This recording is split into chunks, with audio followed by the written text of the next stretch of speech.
자, 7주차 두 번째 강의를 이어가도록 하겠습니다. 오늘 우리가 지금 하고 있는 전원장치 파워 스플라이에 적용되는 필터와 정전압 조정기를 하고 있는데, 앞 시간에 이 커패시터 필터의 핵심 역할을 하는 이 콘덴스 커패시터에 대한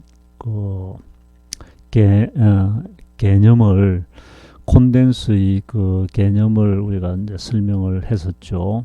자, 이제는 본격적으로 이 브릿지 전파 정류기 교류 입력이 이 브릿지 전파 정류기 출력에서는 이런 출력 신호가 나오죠. 이런 출력 신호가 나오면은 이 콘덴서 필터, 여기에 사용되는 이 커패시터 필터는 정체가 콘덴서입니다. 방금 우리가 개념을 설명했던 이 콘덴서, 이 정체는 이 콘덴서다, 이렇게 이해를 하시고 설명을 들읍시다. 이런 그 전파 정류 출력이 이 콘덴서를 거치게 되면은 맥동이 훨씬 줄어든 이런 출력이 나오게 됩니다. 이런 출력은 거의 0V에 5V 또는 예를 들어 12V 합시다. 그러면 직류 12V 합시다. 이 직류 12V는 이게 전압이 이렇게 왔다 갔다 12.5V에서 11.5V 사이에서 왔다 갔다 이렇게 직류가 전압이 막 변하면은 이거는 직류로서 가치가 떨어지죠. 직류로서 가치가 떨어진다. 품질이 안 좋죠. 딱 정확하게 시간에 따라서 변함없는 12V가 유지가 되어야 깨끗한 직류 전압이 되는데, 지금 이 필터를 거친 출력은 이렇게 다소 맥동이 존재하는 정확한 12V가 아니고, 정확한 12V 아니고 플러스 마이너스 오차를 갖는 그런 출력이 나옵니다. 이걸 이제 정확하게 일종의 잡음이 없는 그런 직류 형태로 만들어 주는 게 이제 두 번째 우리가 다룰 정전압 조정기가 되겠습니다. 자, 지금은 일단 커패시티 필터를 조금 더 설명하도록 합시다. 자, 여기서 기본적으로 일단 요거 먼저 한번 기본 용어 설명을 한번 해봅시다. 브릿지 전파 정류기 입력 신호, 교류 입력 신호가 들어오고 있는데, 이 교류 입력 신호의 주파수가 60Hz입니다. 60Hz. 그 다음에 브릿지 전파 정류기 출력 신호, 정류기 출력 전파 정류된 출력 신호의 주파수는, 출력 신호의 주파수는 60Hz가 됩니다. 똑같죠. 근데 앞에서 반파 정류기 했죠. 반파 정류기는 입력이 60Hz면은 출력은 120Hz가 됩니다. 2배가 됩니다. 자, 일단 이 주파수에 대해서 정확하게 여러분들이 개념을 이해를 하면은 이것도 이해가 되고, 반파도 이해가 되고, 전파도 이해가 될 겁니다. 자, 보세요.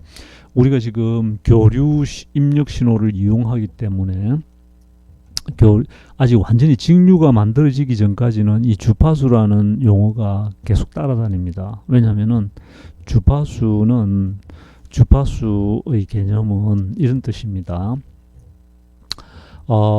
1초 동안에 똑같은 동작을 몇 번 반복하는가 하는 게 주파수의 개념입니다. 예를 들어서 이런 중심축을 기준으로 여기서 출발해서 다시 여기까지 돌아오는데 한 바퀴 돌았죠. 1초에 한 바퀴 돌면은 주파수로 1Hz가 됩니다. 1초에 두 바퀴 돌면은 2Hz가 됩니다. 그래서 주파수라는 개념은 1초를 기준으로 1초가 중요합니다. 기준이 1초입니다. 1초에 똑같은 동작을 몇 번 반복하는가 하는 개념이 주파수 개념입니다. 주파수는 1초에 반드시 1초 기억해 놓으세요. 1초에 몇 번 똑같은 동작을 반복하는가. 자, 여기서 60Hz라는 말은 똑같은 동작이 어떤 동작입니까? 여기서부터 자, 여기 좀 크게 그릴게요. 교류가 플러스 마이너스 자, 이게 똑같이 반복된다고 합시다. 이게 교류입니다. 그죠? 플러스 마이너스 이렇게 주기적으로 플러스 마이너스 계속 반복해서 입력이 됩니다. 이런 교류전기죠. 자, 여기서 시작합니다. 여기서 시작해서 여기서 시작해서 어디까지 똑같은 동작이 한번 반복됩니까? 여기서부터 다시 여기까지 오면은 똑같은 동작이 한 번 반복되죠. 또 여기서부터 시작해서 또 여기까지 오면은 똑같은 동작이 지금 2번 반복됐죠. 자, 이런 식으로 똑같은 동작이 플러스에서 마이너스 플러스 마이너스 이렇게 똑같은 동작이 한 번, 2번 이런 식으로 1초에 이 똑같은 동작이 몇 번 반복되는가 하는 개념이 주파수 개념이다. 이제 프리퀀시. 우리가 부산 MBC FM 방송 88.9MHz 88.9MHz죠. 9MHz입니다. 자, 주파수는 요 앞에 첫 이니셜 F죠. 프리퀀시. 그 주파수는 F, 기호는 F로 표시합니다. 단위는 헤르츠. 주파수의 단위는 헤르츠, 사람 이름입니다. 단위는 헤르츠를 씁니다. 그래서 88.9MHz, 메가는 뭡니까? 10의 6성, 10의 6성이죠. 메가는 10의 6성입니다. 그럼 88.9 곱하기 10의 6성 헤르츠, 이 무슨 말입니까? 1초에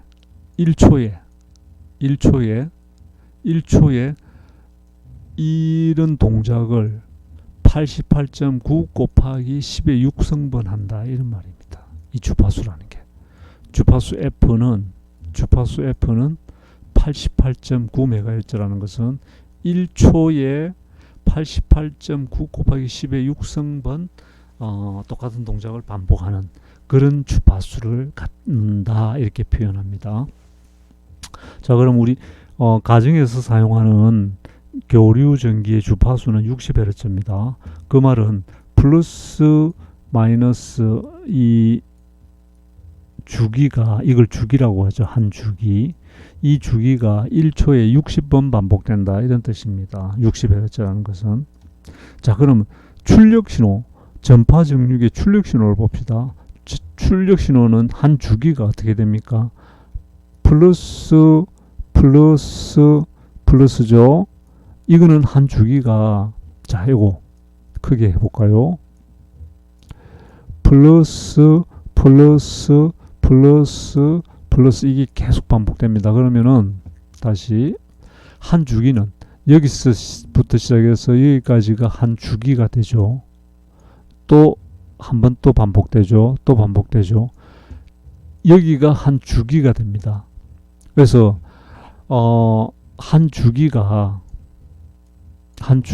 여기서 여기까지인데, 이게 1초에, 자, 60Hz라는 것은, 입력 신호가 60Hz라는 것은 1초 동안에 60번 반복되죠. 1초 동안에, 여기서부터 여기까지가 1초로 합시다. 1초. 이게 60번 반복되죠. 여기 1초입니다. 여기서 여기까지가 1초죠. 그럼 전파 정류기 출력은 자, 플러스 마이너스가 플러스가 된 거죠. 마이너스가 플러스가 된 거죠. 플러스, 플러스. 자, 한 주기. 한 주기. 자, 여기가 한 주기죠. 여기가 한 주기죠. 플러스, 플러스, 플러스, 마이너스. 자, 여러분들 여기가 한 주기가 되는 겁니다. 그죠? 그래서 한 주기를 놓고 보면은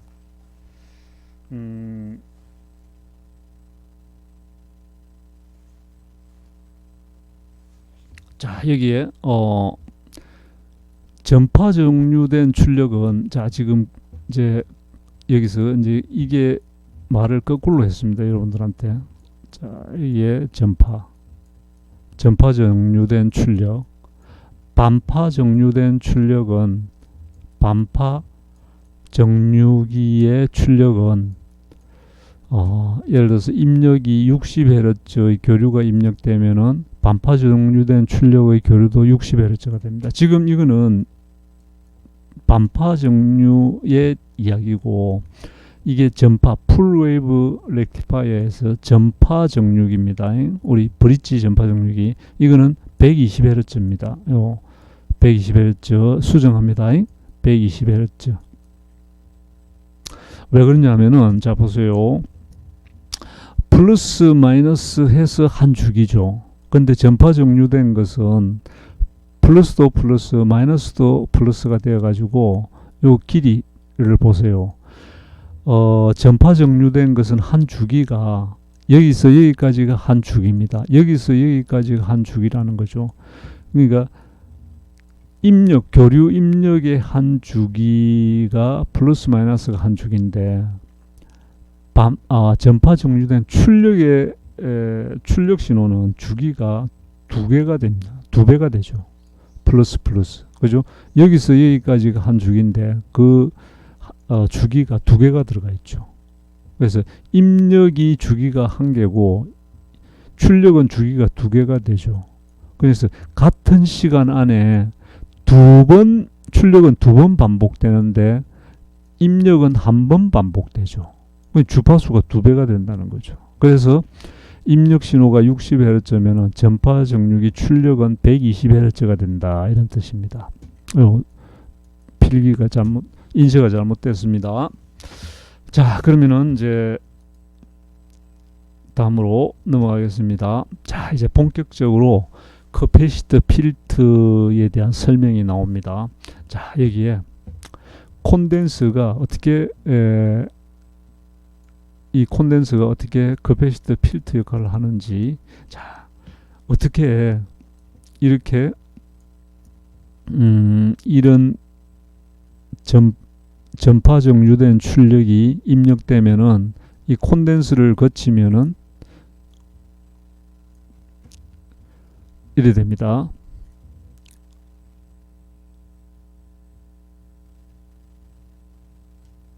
그러니까 이게 자, 여기서 크게 그리겠습니다. 자, 개념 설명이 제일 중요하죠. 우선 자, 이 파란색으로 다시, 자, 이 커패시터 필터를 거치게 되면은 이 전파 정류된 출력이 커패시터 필터를 거치게 되면 이렇게 된다는 거죠. 자, 여기서 최대값이 되었다가 쭉 감소했다가 0까지 감소하지 않고 다시 올라갑니다. 또 최대값이 되었다가 감소하다가 다시 올라갑니다. 감소하다가 다시 최대값이 됐다. 이런 식으로 변한다는 거죠. 이게 이런 식으로 변한다는 거죠. 자, 그래서 우리가 요 빨간 걸 탁 지워버리면은 이런 식으로 변한다는 거죠.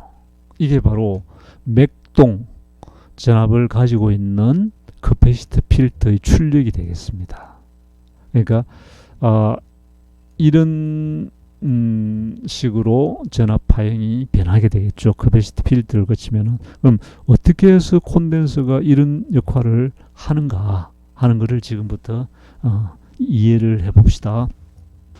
자, 1사분면에서 4사분면까지 돌면서 설명을 하도록 하겠습니다. 두 번째, 자, 두 번째 보세요. 두 번째는 자, 이 콘덴서의 역할을 지금 이제 우리가 설명을 하고자 합니다. 콘덴서가 이런 역할을 왜 어떻게 해서 하는지.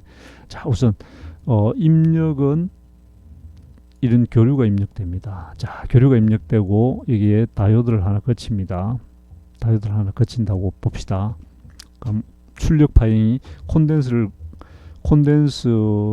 거친 출력 전압이 어떻게 되는지 봅시다. 출력 전압이라는 것은 콘덴서 양단의 전압을 이야기합니다. 이 전압은 이 부하장 양단의 전압하고도 같습니다. 이 부하장 양단의 전압하고 요 사이 전압은 같은 겁니다. 왜냐하면 병렬로 연결되어 있으니까. 그죠? 여기하고 병렬로 연결되어 있습니다. 병렬은 전압이 같죠? 자, 요런 입력이 들어갑니다. 자, 0에서부터 입력이 쭉 증가해서 최대값까지 딱 증가합니다. 그러면은 이 다이오드 입장에서는 자, 여러분들 다이오드를 한번 생각해 봅시다. 다이오드는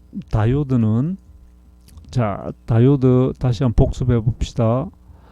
다이오드는 에노드, 캐소드 단자 이름이죠. 이쪽이 양극, 이쪽이 음극 같은 말입니다. 같은 뜻입니다. 그죠? 같은 의미로 해. 자, 에노드 쪽이 플러스가 가해지고 캐소드 쪽이 마이너스가 전압이 가해지면은 그 사이 차이가 0.7V 이상만 나면은 0.7V의 전압차가 이쪽이 에노드 쪽이 캐소드 쪽보다 0.7V만큼 전압이 더 크기만 하면은 이 다이오드는 스위치 온 된다 했죠. 전자 스위치가 온 되는 그런 결과가 된다 했죠. 그 말은 전류가 흐를 수 있다는 말이죠. 전류가 흐르게 된다는 말이죠. 이래 되면은 이걸 순방향 바이어스라고 합니다. 이 순방향 바이어스일 때는 전자 스위치가 ON이 되고 전류가 흐르게 된다. 이 전류를 순방향 전류라고 불렀습니다. 자, 다이오드. 자, 그러면은 이 다이오드 입장에서 보면은 요 입력되는 전압이 에노드 쪽이 점점점 플러스로 증가하죠. 그죠? 에노드 쪽에 입력되는 전압이 0에서부터 점점점 증가합니다. 그러면은 0보다 더 증가하면은 요 반대쪽 캐소드 쪽은 지금 입력 전압이 0에서부터 시작하면은 반대쪽은 일단 0V 접지에 연결되어 있다 이렇게 생각을 하면 됩니다. 지금 부하장이 전류가 안 흐르니까 접지에 바로 연결되어 있다. 그럼 0V다. 캐소드는 0V다 생각하세요. 지금 현재로서는 시작할 때. 그럼 에노드 쪽은 0V에서부터 점점 증가합니다. 그러면 0.7V가 되는 순간 이 다이오드는 순방향 바이어스가 되겠죠. 그죠? 에노드가 캐소드보다 0.7V 더 높은 순간 순방향이 됩니다. 그럼 기본적으로 0.7V 이상 곧 되는 시점부터 이 순방향이 되어서 전류가 다이오드를 통해서 흐르기 시작하죠. 전류 흐르죠. 이 다이오드. 그 전류가 어디로 갑니까? 부하장 쪽으로도 흐르고 콘덴서 쪽으로도 흐르고 길이 두 갈래가 있습니다. 근데 지금 교류 바로 앞에서 우리가 뭐라 했습니까? 이 콘덴서에 교류가 가해지면은 콘덴서가 갖는 교류 저항값은 얼마? 0옴이랬죠. 거의 0옴이라 했습니다. 여기는 부하 저항값이 있죠. 그러면은 전류 분배 법칙에 의해서 저항값에 반비례해서 흐르죠. 저항이 없는 쪽으로 전류가 거의 다 흐른다 이거죠. 그러니까 이 저항이 있는 쪽보다도 저항이 없는 쪽으로 더 많은 전류가 흐르는데 이 콘덴서 입장에서는 저항값이 0입니다. 그럼 전류가 몽땅 거의 이쪽으로 콘덴서 쪽으로 다 흘러버린다. 이렇게 이해를 할 수 있겠죠. 그러니까 다이오드가 순방향이 되는 순간 전류가 이 콘덴서 쪽으로 전류가 흐른다. 부하장 쪽으로는 전류가 안 흐른다. 이렇게 이해를 할 수 있겠죠.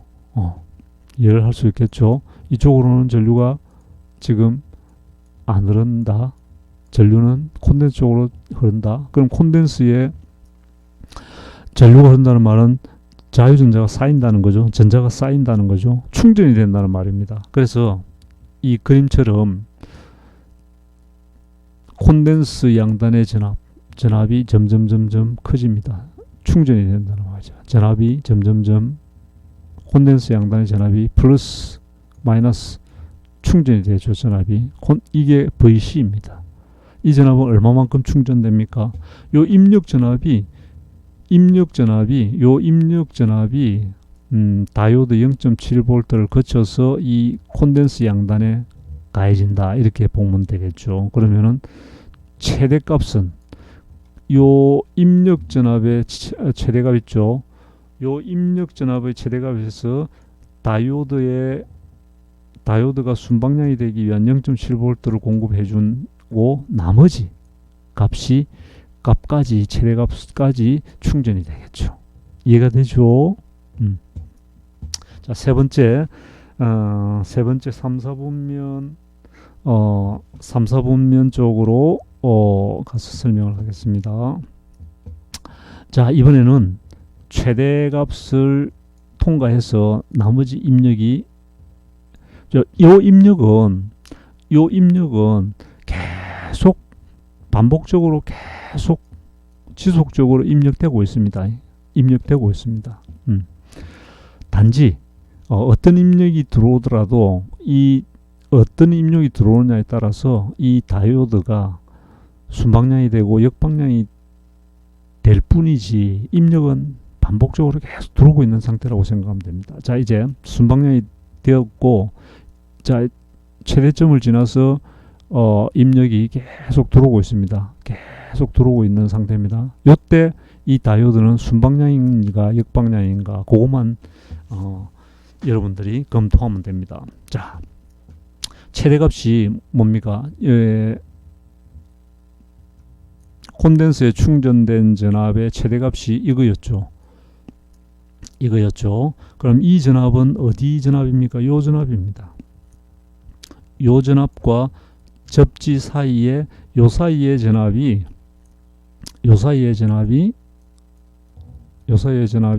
플러스 마이너스 요 사이 전압이 요 전압이라는 거죠. 최대 전압, 콘덴서에 충전된 전압. 그럼 요점 전압이 이 다이오드의 캐소드 전압이죠. 요 입력되는 여기서부터 계속 입력되는 요 전압은 요 다이오드의 에노드 전압이죠. 그럼 캐소드하고 에노드 전압 비교해 보세요. 0.7V 차이가 나야 됩니다. 에노드 쪽이 커야 된다. 자, 그러면은 이 최대값이 V 피크 인이죠. V 피크 인이죠. 최대값이 입력 피크 전압 최대값입니다. 요 입력 피크 전압하고 요 캐소드 전압하고 비교해 보세요. 딱 비교해 요 전압 에노드 전압하고 캐소드 전압이 요 전압입니다. 그 전압 두 개 빼면은 0.7V 차이가 나죠. 그죠? 에노드 전압이 0.7V 에노드 전압이 VP고 캐소드 전압이 VP-0.7V다 하면 두 전압 빼보세요. 그러면 딱 0.7V 차이가 나죠. 에노드가 0.7V만큼 크죠. 그러면 요 최대값 요렇게 피크가 있으면 요 최대값 요거는 한 순간이죠.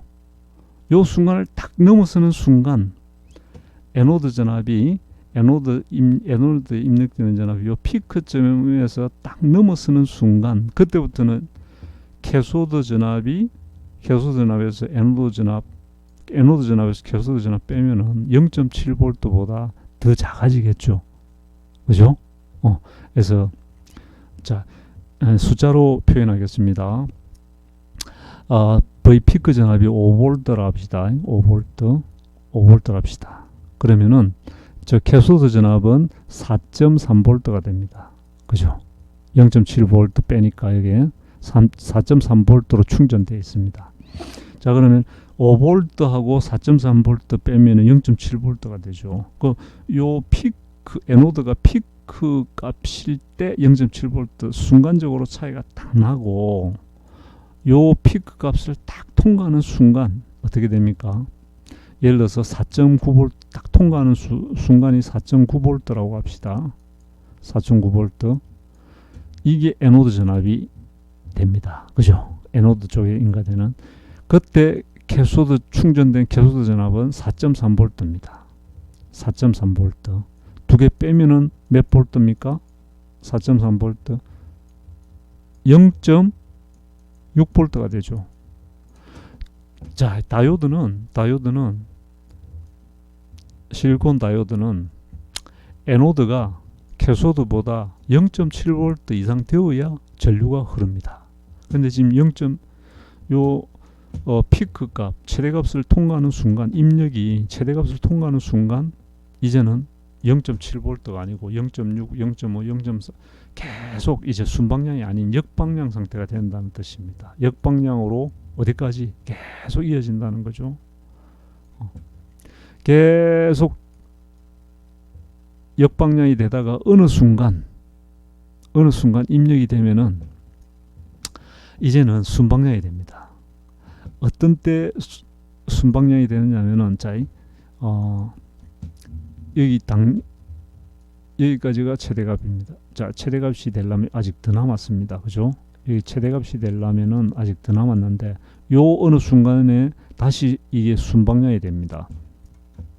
왜 그런지 한번 봅시다. 이 역방향이 되는 순간 여기서부터 여기까지는 역방향이 됐습니다. 역방향이 되면 끊어지죠. 스위치 끊어지죠.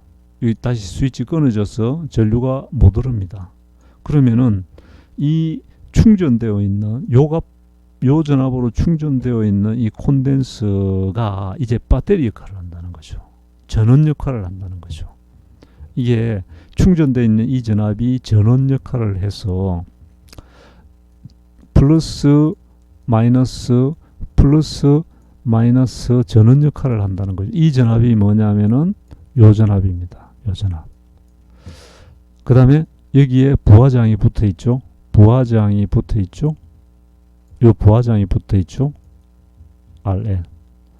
자, 요 다이오드가 역방향 바이어스가 되어서 전자 스위치 오프 되어서 전류가 못 흐르면 전원으로부터 이제 전류는 못 흐르죠.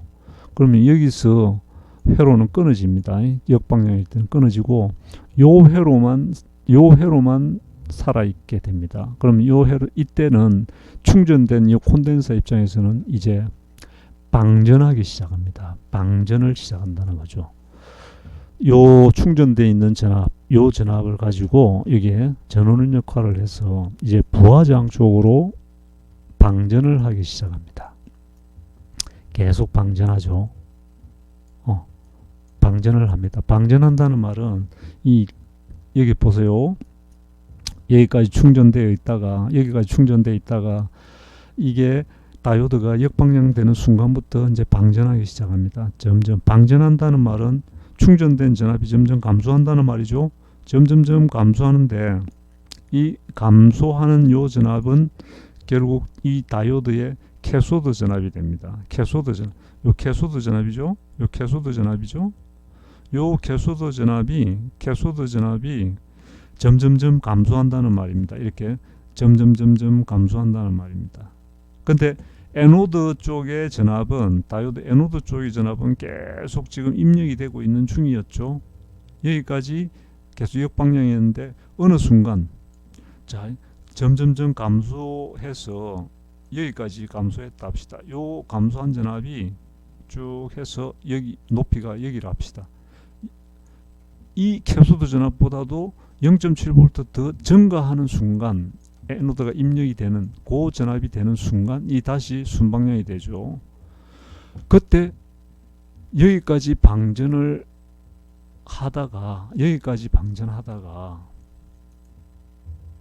자, 여기까지 방전을 하다가 다시 순방향이 되는 순간 전류가 콘덴서 쪽으로 다시 흐르기 시작하면서 다시 충전이 되기 시작한다는 겁니다. 그래서 이 콘덴서의 전압은 최대값으로 갔다가 방전을 계속하다가 순방향이 되는 순간 다시 충전이 되기 시작한다는 거죠. 또 방전하다가 다시 충전되기 시작. 이런 식의 커패시터 필터를 거치면 이런 식의 출력 전압이 나올 수 있다는 거죠. 이게 바로 커패시터 필터의 원리가 되겠습니다. 자, 이게 리플 전압이라고 있는데 이거는 이런 뜻입니다. 전파 정류된 브릿지 정류계 전파 정류된 플러스 전파 정류된 출력이 나오죠. 이 출력이 필터를 거치면은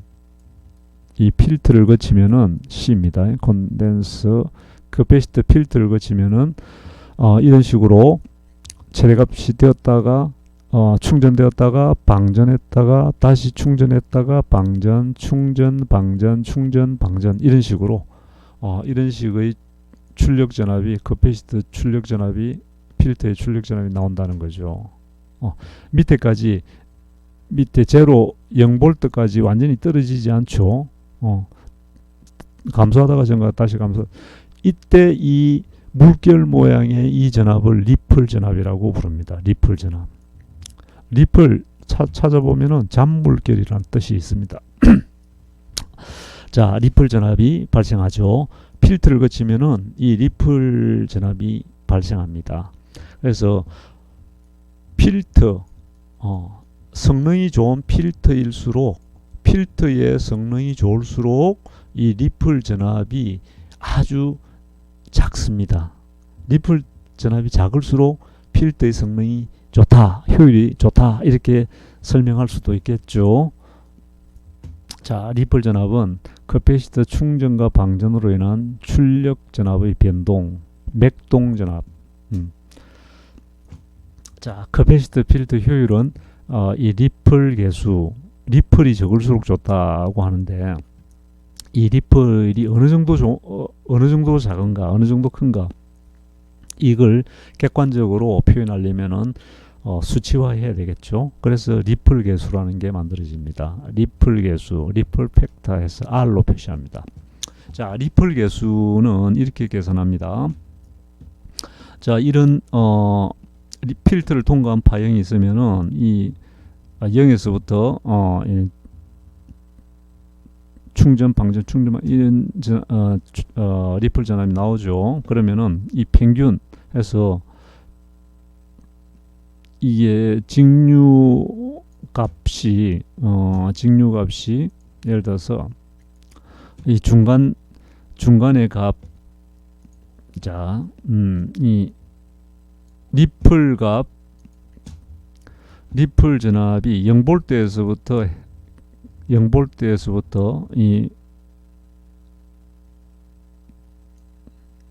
이 값, 직류화 했을 때 그 값을 VDC라고 합시다. 그러니까 이 리플의 평균 정도 되는 값이 되겠죠. 그 값분의 리플의 피크 투 피크. 요 PP가 뭐냐면은 피크 최대값, 위쪽 최대값에서 아래쪽 최대값을 이야기합니다. 자, 여기 위쪽 최대값에서 아래쪽 최대값, 그 사이 값을 리플의 피크 투 피크 값, VRPP 값이라고 합니다. 그 B를 이 VDC 분의 V 피크 투 피크 리플 개수라고 우리가 부릅니다. 자, 그 다음에 또 하나 우리가 용어를 서지 전류라는 걸 우리가 한번 생각을 해볼 필요가 있습니다. 서지는 갑자기 증가하거나 급등하는 급등하다 하는 그런 뜻을 가지고 있습니다. 그다음에 갑자기 밀려든다 할 때 뭐 그런 의미를 가지고 있습니다. 급작스런. 그러니까 이 도립전류라고도 표현을 합니다. 도립전류. 갑자기 밀려드는 급작스럽게 밀려오는 전류 있죠. 우리가 번개가 치면은 피리침을 통해서 뭐 이런 서지 전류, 아주 갑작스럽게 큰 전류가 흐른다든지 그런 전류를 서지 전류라고 부릅니다. 자, 첫 번째, 큰 서지 전류가 흐르면은 브릿지 다이오드를 손상시킬 수 있습니다. 대책이 필요하다는 거죠. 이 무슨 말이냐면은 아까 콘덴스 필트 있었죠. 아까 필트가 있었죠, 그죠? 콘덴스 커패시티 필트. 요 C는 요 교류가 입력되면은 요 주위에 콘덴스 주위에 다른 회로가 붙어 있다 하면은 제한값 붙어 있다 하면은 이 교류가 입력되면은 반 딱 잘라서 요 콘덴스가 갖는 교류 저항값은 거의 0에 가깝고 이거에 비해서 이 저항에 비해서 거의 0에 가깝다 했습니다. 그럼 전류가 콘덴스 쪽으로 거의 다 흘러버리죠. 이쪽을 못 흐르죠. 그 개념을 잘 이해하면은 이 서지 전류에 대한 대책이라든지 그 개념이 확실하게 이해가 될 겁니다. 자, 지금부터 봅시다. 서지 전류가 왜 생기는지. 이 다이오드는 서지 전류에 견딜 수 있는 순방향 전격 전류가 필요하다. 이 서지 전류라는 것은 갑자기 큰 전류가 흐르는 겁니다. 그러면은 이 다이오드가 견딜 수가 없다는 거죠. 파괴된다는 거죠. 그때 이 다이오드 규격에 보면은 IFSM Forward Surge Max Current 해가지고 순방향으로 이 다이오드 순방향으로 갑자기 큰 전류가 견딜 수 없는 큰 전류가 흘러버리면은 이 다이오드는 문제가 생길 수 있다. 그런 뜻입니다. 그러니까 이런 현상은 미연에 방지를 하는 게 맞죠. 그게 바로 이 서지 전류에 대한 대책이 되겠습니다. 자, 이거는 규격표에 이 다이오드는 최대로 몇 밀리암페어까지는 견딜 수 있다 하는 게 정해져 있습니다. 다이오드마다 그게 규격이죠. 그러면은 이 회로에서는 이 다이오드의 최대 흐를 수 있는 이런 입력에 의해서 이 다이오드에 흐를 수 있는 최대 서지 전류가 얼마만큼 흐를 수 있는가, 그걸 계산할 수 있어야 이 다이오드를 선택을 할 수 있죠. 이 규격표를 보고 그런 뜻입니다. 그래서 중요한 거죠. 자, 그러면은 이 서지 전류가 왜 생기는지 보면은 우리가 여기에 요 콘덴서 하나 달아놨죠. 요 콘덴서가 필트 역할을 한다, 이래 보면 되겠습니다. 커패시티 필트 여기 하나 달아놨죠. 브릿지 전파 정류기 출력 쪽에 이 커패시티 필트를 달았습니다. 그죠? 커패시티 필트를 달았죠. 달면은 요 출력 여기 나오는 출력 전압은 아까와 같은 이런 리플 전압을 갖는 그런 출력이 여기에 나오게 된다, 이 말입니다. 자, 이때 이 커패시티 필트에 의해서 서지 전류가 흐를 수가 있습니다. 여기 보시면은 자, 플러스 마이너스 변압기를 거치죠. 요 교류가 입력되면은 변압기 2차측에 교류 출력이 나옵니다. 그 플러스 마이너스가 될 때 1번, 2번이 순방향 바이어스가 됩니다. 3번, 4번은 역방향 바이어스가 되고, 그럼 순방향 전류가 이렇게 흐르죠. 이렇게 흐르는데 콘덴스 필터가 없을 때는 이 부하장 쪽으로 이렇게 흐르게 되겠는데, 이제 콘덴스 필터를 달아주면은 갑자기 여기로 콘덴스 쪽으로 큰 전류가 갑자기 흘러버린다는 거죠. 급하게 콘덴스 쪽에 저항이 없으니까 이 콘덴스 쪽으로 전류가 거의 다 흘러버린다는 거죠. 그때 이 다이오드가 견딜 수 있느냐 없느냐, 그걸 판단한다는 거죠. 이 콘덴서가 없을 때는 이 저항값에 의해서 전류가 어느 정도 제한되어서 흐르는데, 이 콘덴서를 달아주면 이 저항 쪽으로는 전류가 안 흐르고 엄청나게 급하게 큰 전류가 콘덴서 쪽으로 다 흘러버리는, 저항이 없기 때문에 큰 전류가, 최대 전류가 흘러버린다는 거죠. 자, 그때 그 전류를 견딜 수 있어야 되고, 그죠? 이 전류를 견딜 수 있어야 된다, 그죠? 자, 스위치가 입력 주기, 요 스위치입니다. 입력 전압의 스위치를 ON 했을 때, 입력 주기의 첨두값에서 따쳐질 때, 자, 여기 2차 측에 최대값 있죠. 2차 측의 최대 전압, 요 최대 전압, 2차 측의 요 최대 전압이 가해질 때, 그때 1차 측의 최대 전압이 나올 때 2차 측의 최대 전압이 가해지죠. 그때 제일 큰 전류가 흐르죠. 그 전류를 이 다이오드가 견딜 수 있어야 된다는 거죠. 자, 그러면은 콘덴서를 하나 다는데, 콘덴서 필터를 달아주는 걸로 끝나는 게 아니고, 이걸 달아주면은 큰 서지 전류가 흐르기 때문에 그 전류를 최대한 그 전류를 견딜 수 있는 안전장치를 하나 마련하는데, 그게 서지 저항입니다. 콘덴서 앞에 이 저항을 하나 달아주면은, 저항의 역할은 전류의 흐름을 억제하죠. 전류의 흐름을 방해하죠. 이 서지 저항을 하나 달아주면은 이 콘덴서 쪽으로 흐르는 전류를 어느 정도 줄일 수 있다는 거죠. 그 전류는 이 다이오드를 통해서 흐르는 전류죠. 이 전류를 줄일 수 있다는 거죠. 이 다이오드에 무리를 가하는 그런 큰 전류를 못 흐르게 이 저항이 어느 정도 역할을 한다는 거죠. 그 용도로 서지 저항을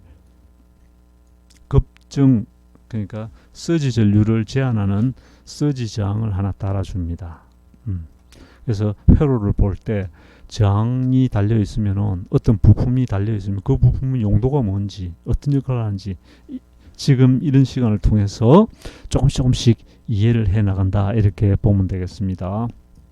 자, 서지 저항을 단목적 이유를 알겠죠? 그럼 이 서지 저항 값을 얼마짜리를 달아주면 되겠는가? 이렇게 달아주면 된다는 거죠. R은 I분의 V.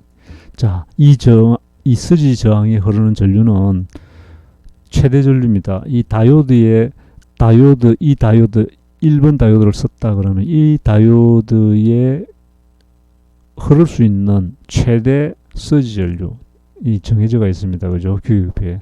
그 전류가 흐르니까 최대 전류보다는 항상 작은, 최대 그 전류에서 그 전류보다 작은 전류가 흐르겠죠. 그러니까 입력 최대 피크 전압일 때 최대 전류가 흐르겠죠. 이 피크 전압은 어느 순간입니다. 어느 순간. 이 피크 전압이라는 것은 요 순간에만 흐르는 거죠. 최대 피크 입력 전압이 들어올 때. 그러니까 어느 순간. 요 최대 전류가 계속 흐른다는 뜻은 아니죠. 순간적으로 흐른다는 거죠.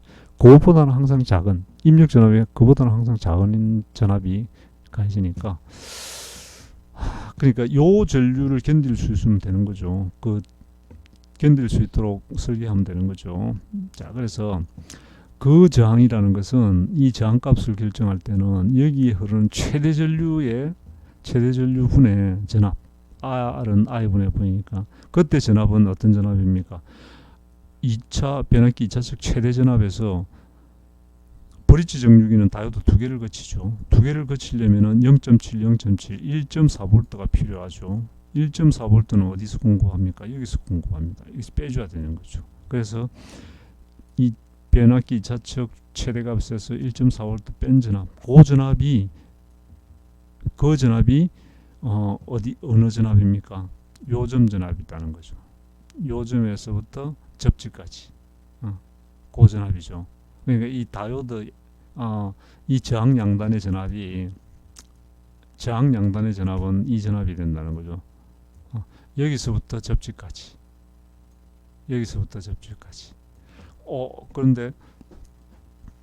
그런데 여기에 저항이 있는데 전압 분배 법칙 써야 되지 않습니까? 그렇게 생각할 수 있는데 지금 여기 충전되는 시간에는 그죠? 여기는 전류가 안 흐르죠. 그러니까 이 전압이라는 것은 이점 전압이라는 것, 최대 전압이 가해질 때 그 전압이라는 것은 요 콘덴스에만 바로 전류가 흐를 때 충전하는 그때 이야기죠. 그러니까 요 저항은 전류가 안 흐르니까 저항 없는 거나 마찬가지다. 서지 저항밖에 없죠.